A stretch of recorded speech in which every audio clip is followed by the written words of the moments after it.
Hello everyone, and welcome to the very first Healthy Bite Summit Low Carb for Beginners, brought to you by the Low Carb Lifestyle Hub. My name is Tracey McBeath. I am a health and healing coach in Melbourne, Victoria, and I am also the founder of the hub that I have created that designed to help you nail your low carb lifestyle, giving you information, resources, and the support you need to make the changes in your life that are going to profoundly positively impact your health.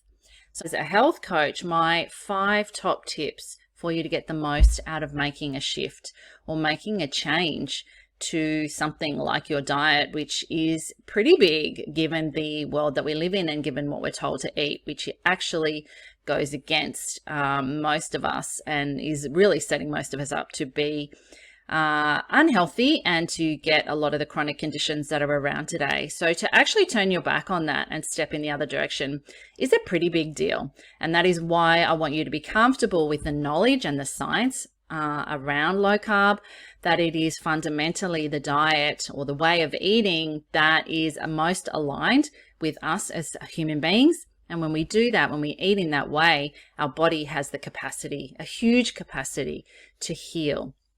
But that doesn't mean it's going to be easy. So here are my 5 top tips. And so my top tip number 1 with any change, but particularly changing something like your lifestyle, is to expect discomfort. We are very much conditioned in this modern world to want comfort all the time, but change cannot come without discomfort. So please expect it to be difficult. Don't expect it to be easy. Expect there to be challenges along the way, but you are designed to deal with challenges. So one of the things that I get my clients to do is to understand that our brain is actually designed not to want us to change, and your brain is going to try and sabotage you every step of the way. So when you understand that, again, you don't have to be tricked by it. But notice, particularly maybe when you're watching some of these presenters, notice how quickly your brain wants to dismiss new information that doesn't sit nicely with what you currently believe. So all you got to do is notice it. And instead of actually following that and listening to your brain dismissing it, because it's actually trying to protect you, but we know in the modern world that's not really protective. And actually what that does is stop us from change. Put it over here in what I call a considering cup. So anything that comes to you while you're watching this that your brain wants to instantly dismiss, put it on a piece of paper and put it over there in the considering cup. And you will know in a couple of days if it's worth your attention or not. But if you follow your brain that instantly dismisses anything new, change will always be elusive for you. So that's my first tip. Expect discomfort.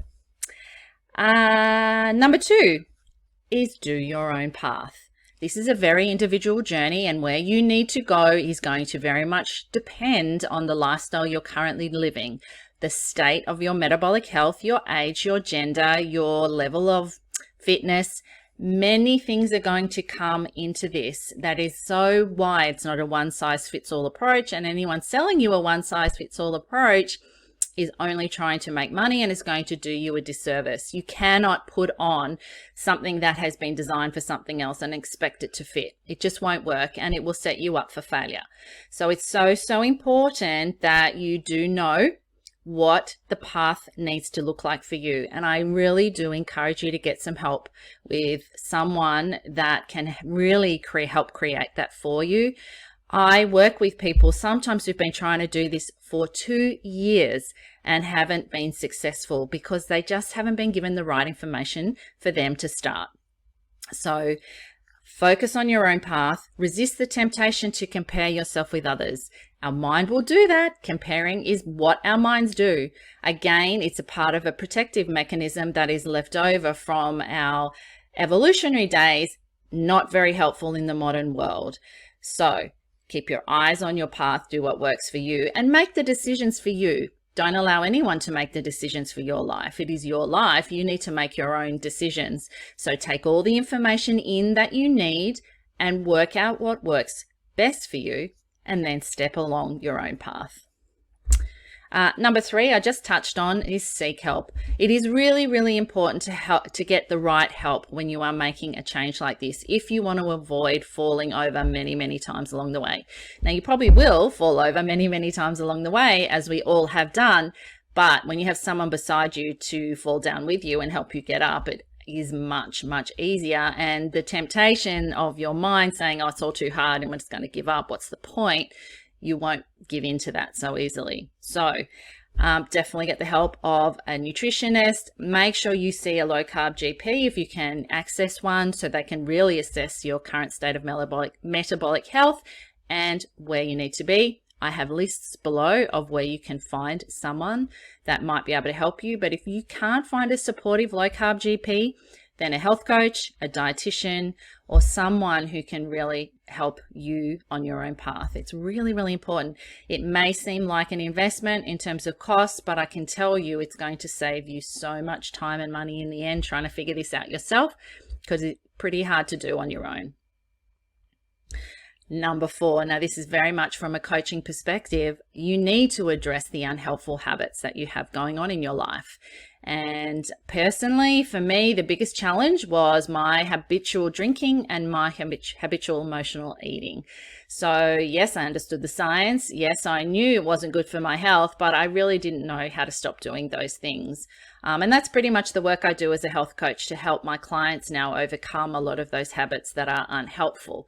So it's really important to address them. They are impossible to address. It is absolutely possible to overcome those habits when you know how to do it and when you've got the help to show you to which direction to look in.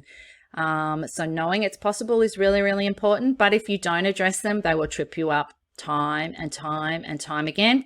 It's not your fault, but it is your responsibility to do something about it. So you're totally responsible for the choices that you make.